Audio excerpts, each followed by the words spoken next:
Ketika kita menyebut nama Abu Lahab, banyak dari kita langsung teringat pada peran permusuhannya terhadap Nabi Muhammad SAW.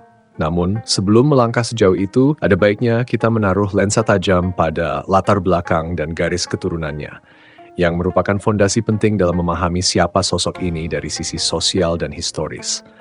Abu Lahab bukan orang sembarangan di kalangan bangsa Arab, terutama di kota Mekah yang saat itu menjadi pusat spiritual sekaligus ekonomi. Nama aslinya adalah Abdul Uzza bin Abdul Muttalib. Nama ini sudah mengandung muatan makna yang dalam jika dikaitkan dengan konteks kepercayaan masyarakat Arab pada masa jahiliyah. Abdul Uzza berarti hamba Uzza, yakni salah satu berhala utama yang disembah oleh masyarakat Mekah. Dari nama saja kita bisa melihat bagaimana nilai dan orientasi kehidupan masyarakat saat itu amat dipengaruhi oleh sistem politeistik yang sudah mendarah daging. Pemberian nama seperti ini bukan sekadar formalitas, tetapi mencerminkan budaya keyakinan dan penghormatan terhadap simbol-simbol berhala. Abdul Uzza adalah anak dari Abdul Muttalib, seorang tokoh terkemuka di kalangan Quraisy. Abdul Muttalib adalah kepala suku Bani Hashim, salah satu kabilah termulia dalam struktur suku Quraisy. Beliau dikenal luas karena kewibawaannya, kepemimpinannya, dan peran pentingnya dalam peristiwa penggalian kembali sumur Zamzam serta peristiwa pasukan bergajah. Maka dengan lahir sebagai putra Abdul Muttalib, Abu Lahab secara otomatis mewarisi kehormatan garis keturunan yang tinggi. Dalam struktur sosial Arab, hal ini bukan perkara kecil. Seseorang yang lahir dari nasab bangsawan Quraisy berada pada tangga tertinggi dalam piramida sosial masyarakat Mekah. Ia disegani bukan karena pencapaian pribadi saja, tapi karena darah yang mengalir dalam dirinya dianggap penuh nilai. Dalam lingkup keluarga, Abu Lahab memiliki posisi yang sangat dekat dengan Rasulullah Shallallahu Alaihi Wasallam. Ia adalah paman kandung Nabi, saudara seayah dari ayah beliau, Abdullah bin Abdul Muttalib. Ia juga merupakan saudara kandung dari Abbas bin Abdul Muttalib, paman Rasulullah yang nantinya dikenal sebagai salah satu tokoh Islam setelah masuk Islam pada masa Madinah.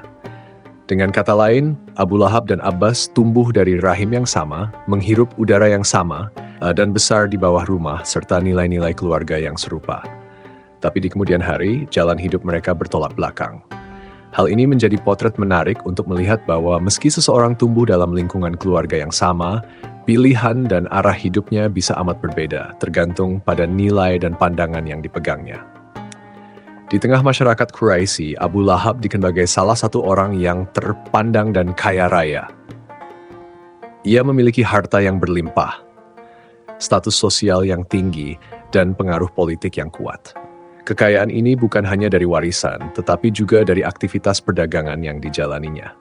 Perdagangan di Mekah kala itu bukan sekadar profesi, tetapi pilar utama kekuatan ekonomi dan diplomasi. Para saudagar memiliki akses ke berbagai jalur niaga, dari Yaman ke Syam, dan peran mereka tidak hanya sebagai pedagang, tetapi juga sebagai penentu arah sosial dan budaya masyarakat. Kekayaan dan kehormatan inilah yang membuat Abu Lahab menjadi bagian dari kelas elit Quraisy. Ia duduk dalam lingkaran orang-orang yang memiliki suara dalam pengambilan keputusan penting kota Mekah. Ia tidak hanya disegani karena garis keturunan, tetapi juga karena kemampuannya dalam mempertahankan pengaruh dan dominasi di tengah masyarakat yang kompetitif. Namun, kehormatan ini tidak dibarengi dengan kedalaman spiritual. Abu Lahab, meski berasal dari keluarga yang sama dengan Nabi, tidak menunjukkan ketertarikan pada nilai-nilai ketauhidan atau pencarian makna hidup di luar kemewahan duniawi. Karakternya mencerminkan aristokrat Arab pra-Islam, menjunjung tinggi kehormatan keluarga, bangga dengan status sosial, dan menilai seseorang berdasarkan kekayaan serta nama besar, bukan pada moralitas atau akhlak. Satu hal yang juga penting untuk dipahami adalah peran nasab dalam masyarakat Arab saat itu. Tidak seperti masyarakat modern yang cenderung melihat pencapaian individual sebagai tolok ukur utama, masyarakat Quraisy sangat menekankan asal-usul. Garis keturunan menentukan bagaimana seseorang diperlakukan, dihormati, atau dilibatkan dalam urusan-urusan masyarakat.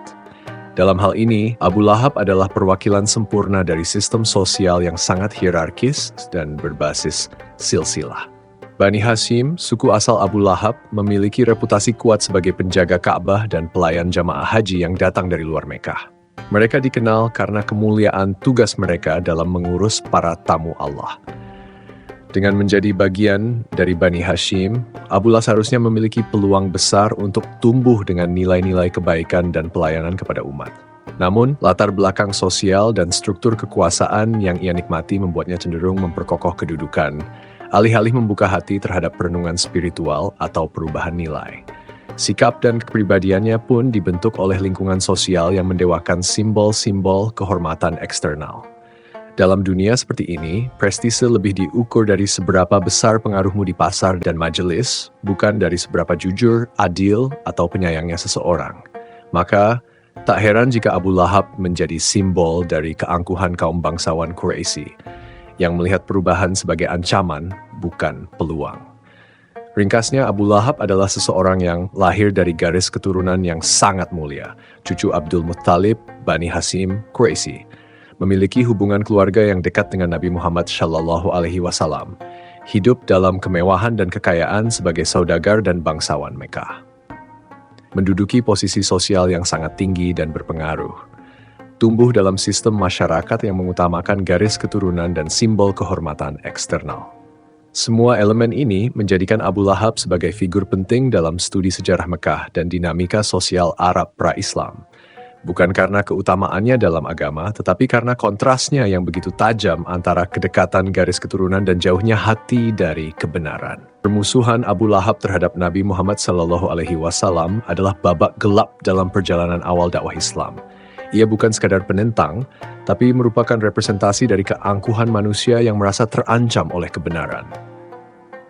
Ketika Nabi memulai dakwahnya secara terang-terangan, Abu Lahab langsung tampil sebagai penantang pertama yang paling keras, paling kasar, dan paling terang-terangan menunjukkan kebenciannya. Momentum awal yang menjadi titik pecah permusuhan ini terjadi di Bukit Syafa. Di sana, Nabi Muhammad SAW memanggil seluruh kabilah Quraisy untuk menyampaikan pesan penting. Tempat itu bukan sembarang bukit, melainkan tempat umum di mana orang-orang Arab biasa menyampaikan kabar penting atau bahaya besar. Ketika mereka semua berkumpul, Nabi memulai seruannya dengan pertanyaan yang bijak dan menguji nalar, bagaimana pendapat kalian jika aku katakan bahwa ada pasukan berkuda di balik bukit ini yang siap menyerang kalian? Apakah kalian akan mempercayaiku? Mereka menjawab, tentu kami tidak pernah melihat engkau berdusta. Lalu Nabi melanjutkan, sesungguhnya aku adalah pemberi peringatan kepada kalian sebelum datangnya azab yang pedih. Di saat itu ia tidak mengajak kepada perang, tidak meminta harta, tidak menuntut kekuasaan.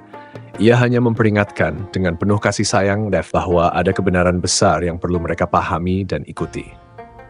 Namun, dari tengah kerumunan itu, satu suara nyaring langsung menyerang. Celaka engkau Muhammad. Apakah hanya untuk ini engkau mengumpulkan kami? Suara itu datang dari Abu Lahab, pamannya sendiri, darah daging Nabi. Tapi bukan darah yang bicara hari itu, melainkan ego. Kalimat itu bukan hanya penolakan, tapi penghinaan terbuka di hadapan seluruh tokoh Quraisy. Ia tidak sekadar menolak isi dakwah Nabi, tetapi langsung menyerang kehormatan beliau. Di tengah situasi yang serius dan syarat makna, Abu Lahab menjadikannya bahan olok-olok. Penolakan itu bukan spontan. Ia sudah tumbuh dari ketakutan yang dalam. Abu Lahab merasa bahwa dakwah Nabi akan menggoyahkan struktur sosial Mekah. Ia tahu jika ajaran Islam diterima, sistem kasta, penyembahan berhala, dan monopoli kekuasaan elit Quraisy akan runtuh. Maka bagi Abu Lahab, seruan tauhid bukan hanya ajakan spiritual, tapi ancaman politis dan ekonomi. Ia berdiri bukan sebagai orang yang tidak paham, tetapi sebagai orang yang menolak dengan penuh kesadaran. Respon terhadap permusuhan Abu Lahab tidak datang dari sesama manusia, ia datang langsung dari langit. Allah menurunkan surat khusus Quran Surat Al-Lahab untuk menjawab arogansi satu orang manusia yang menolak dengan kesombongan. Surat itu turun sebagai kecaman abadi, yang tidak hanya mencela perbuatannya, tetapi juga menyebut namanya dengan jelas, sesuatu yang tidak terjadi pada tokoh-tokoh Quraisy lainnya. Binasalah kedua tangan Abu Lahab dan sesungguhnya dia akan binasa. Tidak berguna baginya hartanya dan apa yang dia usahakan. Kelak dia akan masuk ke dalam api yang bergejolak. Dan istrinya pembawa kayu bakar, yang di lehernya ada tali dari sabut yang dipintal. Ini adalah ayat-ayat yang sangat keras, tajam, dan langsung. Surat ini menjadi satu-satunya surat dalam Al-Quran yang secara eksplisit menyebutkan nama musuh dakwah. Abu Jahal pun tidak disebutkan secara langsung. Tapi Abu Lahab mendapat sebutan khusus. Ini menunjukkan bahwa sikap dan perbuatannya benar-benar melampaui batas. Allah menyebutkan bahwa harta dan usaha Abu Lahab tidak akan berguna sedikit pun. Padahal ia adalah salah satu orang terkaya di Mekah. Tapi seluruh hartanya tidak bisa menyelamatkan dirinya dari kehinaan. Ia disebut akan masuk ke dalam api yang menyala-nyala, bukan sekadar api biasa. Karena kebencian yang ia pelihara, maka pembalasan yang datang pun setimpal. Bahkan istrinya ikut disebut. Ia juga turut aktif menyebar permusuhan, menyakiti Nabi, dan menabur kebencian. Ia digambarkan sebagai pembawa kayu bakar, seperti orang yang dengan sengaja menambah api permusuhan yang sudah menyala. Tali dari sabut yang dipintal yang disebut dalam surat itu adalah gambaran dari azab yang menghina. Ia memikul bahan bakar bagi api yang akan membakarnya sendiri. Ini bukan saja hukuman fisik, tapi simbol dari kebencian yang akhirnya mengikat dirinya sendiri. Apa yang dulu ia gunakan untuk menghina dan menyakiti, kini menjadi alat penghancur bagi dirinya dan keluarganya. Permusuhan Abu Lahab juga menggambarkan ironi besar. Ia adalah paham Nabi, orang yang seharusnya menjadi pelindung dan pembela, tapi justru menjadi musuh nomor satu. Ia tahu betul kejujuran keponakannya. Ia pernah hidup berdampingan dan menyaksikan bahwa Muhammad adalah orang yang tidak pernah berdusta, tidak pernah berbuat curang, dan selalu amanah. Tapi semuanya ditolak hanya karena gengsi, karena ia tidak ingin tunduk pada kebenaran yang datang dari seseorang yang menurutnya lebih rendah secara sosial. Penolakannya adalah simbol dari penolakan terhadap perubahan. Ia adalah suara konservatif yang ingin mempertahankan tatanan lama meskipun penuh kesirikan dan ketidakadilan. Abu Lahab tidak ingin masyarakat berubah. Ia tidak ingin struktur kekuasaan berubah. Maka ia berjuang mati-matian untuk mempertahankan sistem jahiliyah yang memberinya posisi nyaman. Dan ia lakukan itu bukan dengan argumen, tapi dengan cercaan dan hinaan. Abu Lahab tidak sendirian dalam kebenciannya, tapi ia yang paling menonjol. Ia menolak dengan keras, ia mencaci, ia memusuhi, dan akhirnya menjadi simbol dari kebinasaan. Namanya diabadikan bukan dalam kehormatan, tapi dalam kehinaan. Setiap muslim yang membaca surat Al-Lahab akan tahu bahwa ada satu manusia yang ditolak oleh Allah secara langsung karena kebenciannya kepada kebenaran. Permusuhan Abu Lahab mengajarkan bahwa garis keturunan tidak berarti jika hati tertutup, bahwa kedekatan darah tidak akan pernah cukup untuk membela seseorang jika ia memilih jalan kesesatan, dan bahwa musuh terbesar dalam perjuangan bisa berasal dari lingkaran paling dekat. Dalam konteks ini, permusuhan Abu Lahab bukan hanya peristiwa sejarah, tetapi juga cermin sosial. Ia menunjukkan bagaimana manusia bisa buta oleh ambisi, bagaimana kekerabatan bisa dikorbankan demi gengsi, dan bagaimana harta serta kehormatan duniawi tidak ada artinya di hadapan Allah jika digunakan untuk menolak kebenaran. Begitulah Abu Lahab dikenang. Bukan karena kekayaannya, bukan karena statusnya di tengah masyarakat Quraisy, tetapi karena kebenciannya yang ia pelihara hingga akhir hayat. Ia memilih untuk membenci dan Allah membalasnya dengan penghinaan yang abadi. Surat Al-Lahab akan terus dibaca, dan setiap ayatnya akan menjadi pelajaran tentang bahayanya kesombongan, kekuasaan, dan kebencian yang berakar pada penolakan terhadap kebenaran. Kehancuran Abu Lahab adalah bukti nyata bahwa kekuasaan, kekayaan, dan status sosial tidak mampu menolong seseorang ketika kebenaran telah ditolak dan kesombongan telah menjadi bagian dari hidupnya. Ia yang dulu begitu sombong berdiri di antara tokoh Quraisy, berani mencaci Nabi Muhammad SAW di depan umum, akhirnya menemui akhir yang tidak hanya hina di mata manusia, tetapi juga menjadi tanda kehinaan yang diturunkan langsung oleh Allah. Abu Lahab tidak mati dalam peperangan, bukan pula karena kekalahan militer atau dibunuh oleh lawan politik. Ia wafat dalam kondisi mengenaskan, ditimpa penyakit yang membuat orang-orang di sekelilingnya jijik, takut, dan bahkan tidak mau menyentuh jasadnya setelah kematian. Dalam sebagian riwayat, disebutkan bahwa penyakit yang menyerangnya adalah semacam bisul parah atau lepra menular yang membuat tubuhnya membengkak, membusuk, dan mengeluarkan bau menyengat. Jenis penyakit yang pada masa itu sangat ditakuti karena belum ada pengobatan dan dianggap sebagai kutukan atau azab. Ironisnya, Abu Lahab memiliki banyak anak, istri, dan kerabat. Ia juga memiliki kekayaan dan pengaruh. Tapi ketika ajal datang dengan cara yang hina, tidak ada satupun dari keluarganya yang berani mendekat. Mereka khawatir tertular atau mungkin merasa malu mengurusi jasad seorang yang telah dilaknat secara terang oleh Allah. Selama 3 hari, jenazah Abu Lahab dibiarkan membusuk di tempatnya. Ia yang dulunya berdiri tegak di hadapan manusia untuk mencela Nabi, kini terbaring diam, tubuhnya rusak, dan bau busuknya menyebar.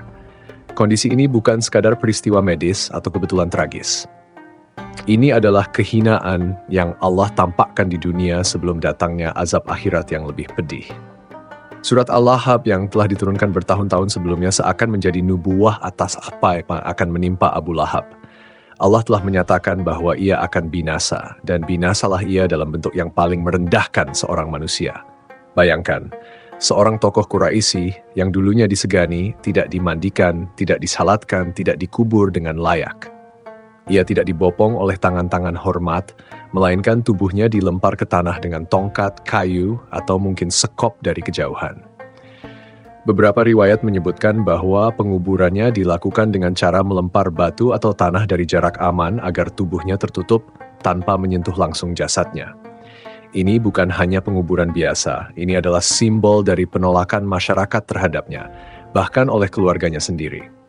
Apa yang terjadi pada Abu Lahab menunjukkan bahwa kehormatan yang dibangun di atas kebencian dan penolakan terhadap kebenaran hanya bertahan sebentar. Semasa hidupnya, ia mungkin merasa bahwa ia telah menang, telah mempermalukan Nabi, telah membuat Islam tampak lemah. Tapi Allah punya cara sendiri menunjukkan siapa yang benar dan siapa yang sesat. Sakit yang menimpa Abu Lahab juga bukan tanpa makna. Penyakit di tubuhnya adalah gambaran dari penyakit hatinya yang telah membusuk sejak lama. Ia menolak dakwah Nabi bukan karena tidak tahu, tapi karena tidak mau tunduk.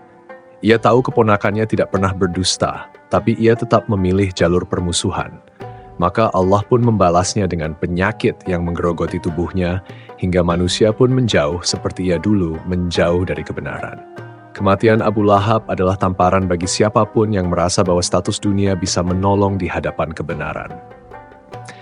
Ia adalah pelajaran tentang bagaimana nasib seorang yang terus-menerus memusuhi utusan Allah, hingga akhirnya bukan hanya rugi di akhirat, tapi juga tidak sempat merasakan kehormatan dunia saat kematian menjemputnya.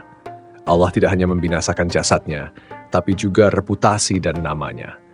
Hingga hari ini, tidak ada seorang muslim pun yang menyebut nama Abu Lahab dengan hormat. Namanya abadi bukan karena kejayaan, tetapi karena kehinaan yang Allah abadikan dalam Al-Quran. Surat Al-Lahab dibaca jutaan kali setiap hari di seluruh dunia oleh lisan-lisan orang beriman.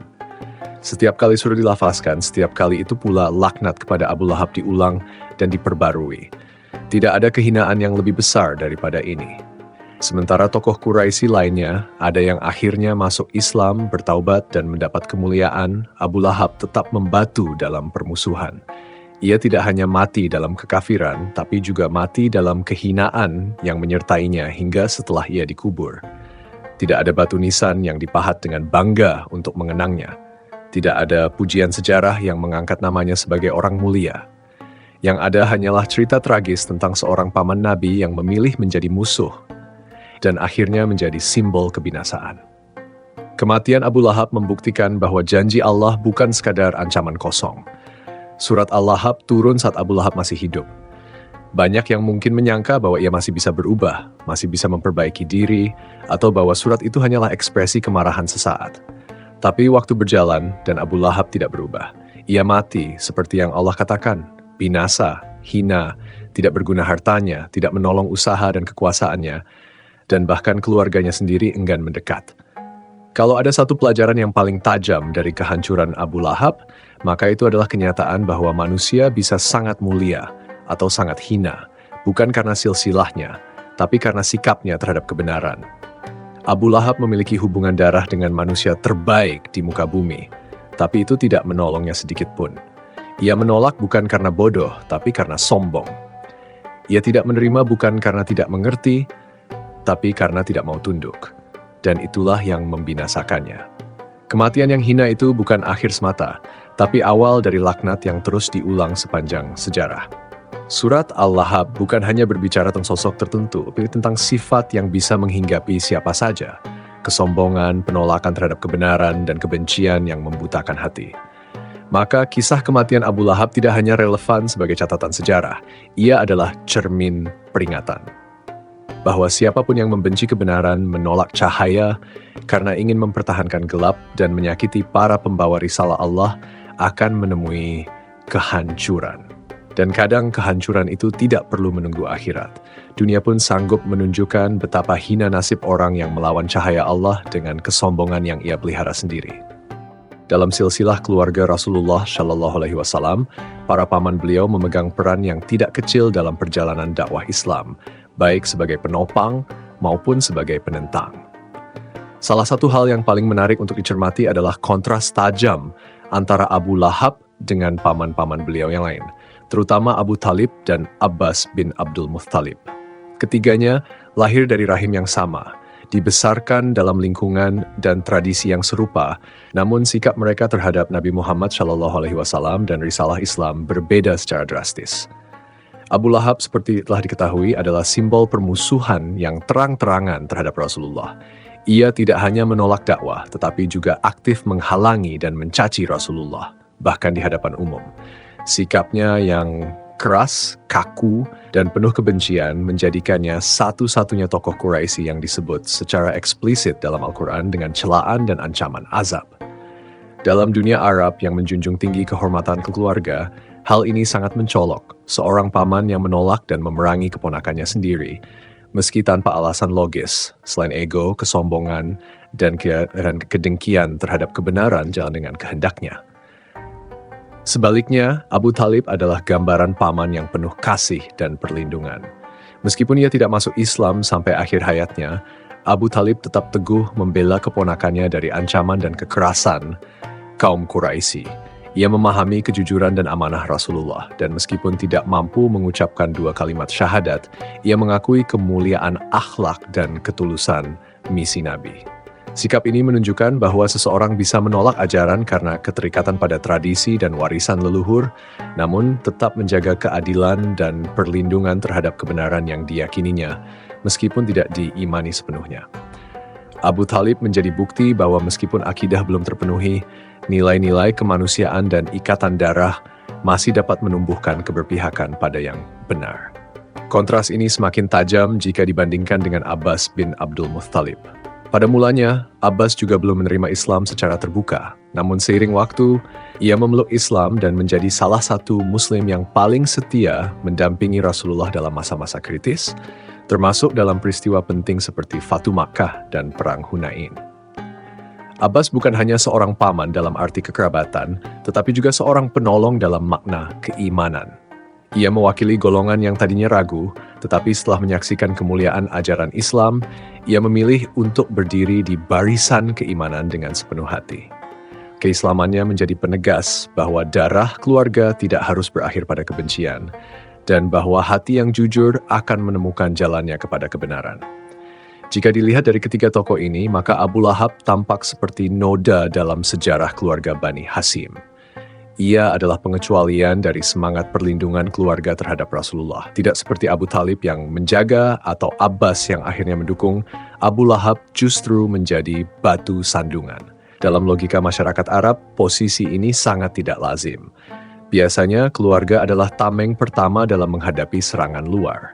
Tapi Abu Lahab memilih menjadi bagian dari serangan itu sendiri.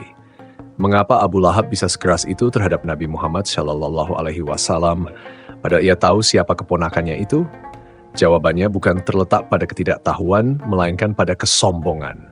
Abu Lahab adalah orang yang takut kehilangan status dan dominasi. Islam mengancam struktur sosial Quraisy, membongkar kemapanan yang sudah mengakar.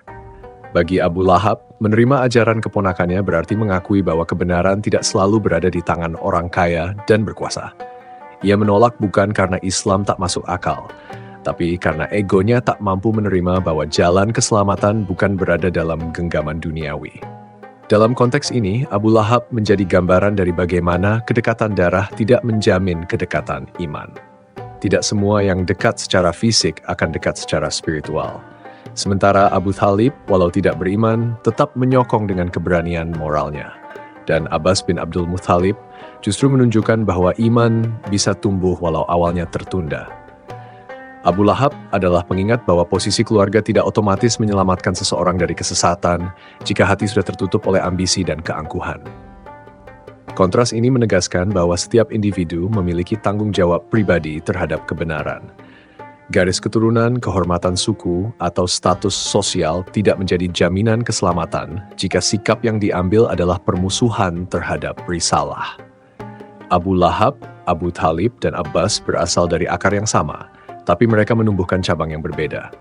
Dan dari perbedaan itulah sejarah menilai siapa yang layak dikenang dengan kehormatan